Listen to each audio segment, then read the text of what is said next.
我以前成日俾人話我係嗰啲唔會捱嘅手咯，係咪啊？係啊，我媽會睇啦，跟住佢就話係軟軟腍腍啊，係啊，跟住佢就話你咧係唔捱得嗰啲嚟㗎啦咁樣，跟住我就話要捱得先好㗎咁樣，即係好細個嗰陣啦，幾歲啦，可能小學嗰陣，佢就你唔捱得嘅，我話要捱得先好嘅咩？佢咁又唔係。係啊，唔使捱啦，唔捱得就唔好捱啦，係何必勉強呢？咁可能我媽就係篩咗呢個中國人嘅哲理，就係咩吃得苦中苦，方為人上人咁樣我啦。媽嘅哲理話俾我聽就係、有得捱梗係唔好捱啦。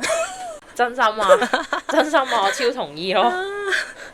所以我就係覺得咧，人係要揾啱嘅環境去生存，即係好似吳恆咁講啦，冇理由你自己本身係一嚿土一個石頭，你抌自己落水浸死自己噶嘛。咁你真係要揾個啱嘅地方生存啦，係咪？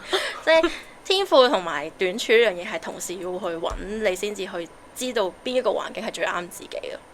令到自己可以好好地體驗你嘅人生，而唔係只係得捱苦兩日子。